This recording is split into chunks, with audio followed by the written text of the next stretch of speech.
Akka Mahadevi was born into a life of royal luxury, a princess surrounded by gold, jewels, and power.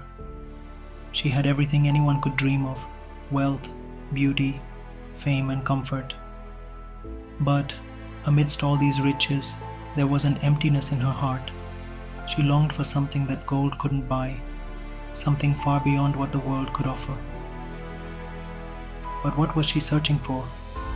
It was the divine presence of Lord Shiva, a love that no earthly wealth could fulfill.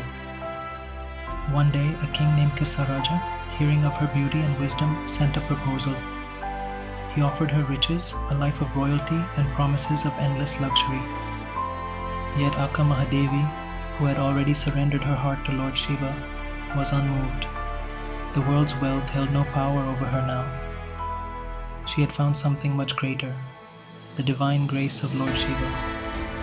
Seeing that she was uninterested in material possessions, the king offered her a challenge.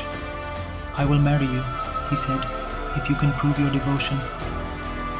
Akka Mahadevi, wise and determined, answered, "I will marry you only if you bring me the greatest gift of all, Lord Shiva himself."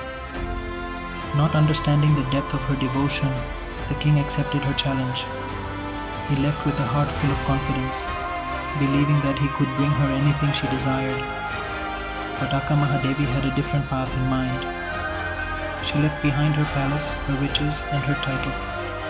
Alone, she wandered barefoot through dense forests and difficult terrains, all in search of Lord Shiva. But this journey was not just physical. It was a journey of the soul, complete surrender to the divine. When she reached the sacred mountain of Srisailam, the very place where Lord Shiva was believed to reside, Akka Mahadevi's devotion reached its peak. She had renounced all worldly attachments. She had abandoned everything. She came to Srisailam not dressed in fine silk, but barefoot, her body completely naked except for her long flowing hair, which she used to cover her modesty. As she entered the temple of Lord Shiva, her heart was pure, her devotion unquestionable. She had no material wealth to offer, no royal attire to impress.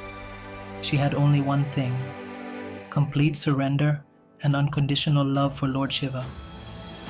And then Lord Shiva appeared before her, not as a distant god, but as a divine being of light and grace.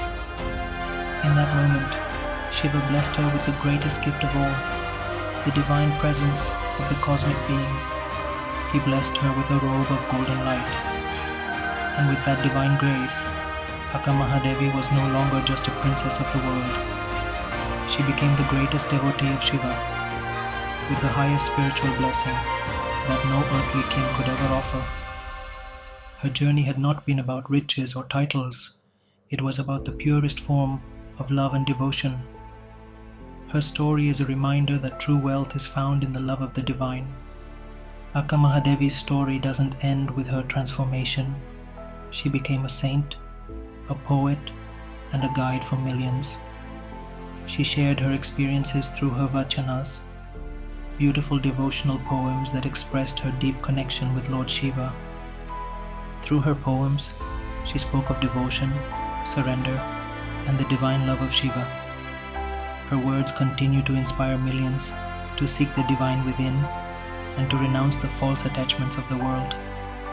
Akka Mahadevi's story teaches us that true devotion is not measured by worldly standards, but by the depth of the heart's surrender to the divine. If you feel Akka Mahadevi's story has touched your soul and awakened your devotion, join us on this spiritual journey with divine Shiva vibes. Let's walk the path of love, surrender, and awakening together.